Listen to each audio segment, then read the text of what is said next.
अब रुख करते तहसील अहमदपुर सियाल का, जहां कत्ल होने वाले नौजवान हयातुल्लाह के कत्ल का मरकजी मुलजिम तहाल गिरफ्तार न हो सका है, जबकि पुलिस की जानिब से मुलजिम की गिरफ्तारी के लिए छापे मारे जा रहे हैं। मजीद तफसीलात जानते हैं वहां पर मौजूद नुमाइंदा सिटी न्यूज़ अली अमजद चौधरी से।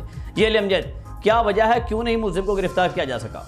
मौजूद हूँ मैं यूनियन काउंसिल गुदारा है, तहसील अहमदपुर सियाल के थाना गढ़ महाराजा की यह अहम तरीन यूनियन काउंसिल भी है। और इस यूनियन काउंसिल के अंदर आज से कुछ दिन पहले इंतहाई नाखुशगवार वाक़या पेश आया, जहां हयातुल्लाह नामी जो नौजवान है उसको कत्ल कर दिया गया और उसकी 7 बच्चियां जो हैं वो यतीम हो गई। हयातुल्लाह के वालिद मेरे साथ मौजूद हैं, उनसे भी मैं पूछना चाहूँगा कि वाक़या कैसे पेश आया। ये सर वाक़या इस तरह है, 3-4 साल पहले मेरी अजहर और फलिट्टी ने बच्ची अगवा कर ली।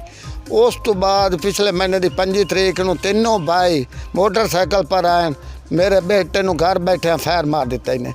जो फायर मारे ने वो फौत हो गया। एक बेटा मेरा पहले जख्मी किए ने, उन्होंने लैते मैं हस्पताल बैठा हूँ। जेड़ा सोचा अब्दुल जप्पे साहब तो उन्होंने चाचे का तलाक आई। जप्पे साहब ने 2 लाख रुपया ले लिया, उस आके मैं थोड़ी सपोर्ट है। जप्पे और जफा दी हमायत पर मेरे बेटे को फायर लगा, समझ आए। वो बेटा मेरा फौत हो गया। पुलिस से डीपीओ साहब से हयातुल्लाह उसका ना है, वो 7 बच्चियां, 2 बच्चियों की फौत हो गए, बेटा उसका कोई नहीं।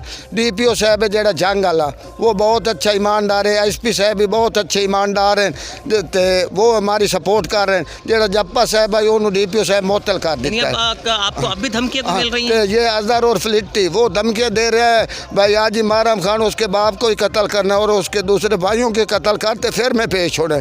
मेरा ये अपील है अल्लाह वास्ते की हुकूमत नू, वज़ीर आला नू, IG नू, वज़ीर पाकिस्तान जो मेरा मुल्ज़िम फौरी गिरफ्तार किया जाए। गुफ्तगू सुनी आपने हयातुल्लाह के वालिद महरम खान की। उसके ये कहना था कि उसके बेटे को उसकी दहलीज के ऊपर बेदर्दी के साथ कत्ल कर दिया गया। उसकी 7 बच्चियां यतीम हो चुकी हैं और मुल्ज़िम जो है मुबैना तौर पर जिसके बारे में कहा जा रहा है कि अजहर और फलिट्टी अब भी उन्हें धमकियां दे रहे हैं उनके ख़ानदान को, और उन्हें अंदेशा है कि उनके ख़ानदान को जानी नुकसान पहुँचाया जा सकता है अगर मुल्ज़िम को गिरफ्तार नहीं किया जाता। बहुत शुक्रिया अली अमजद तफसीलात से आगाह करने के।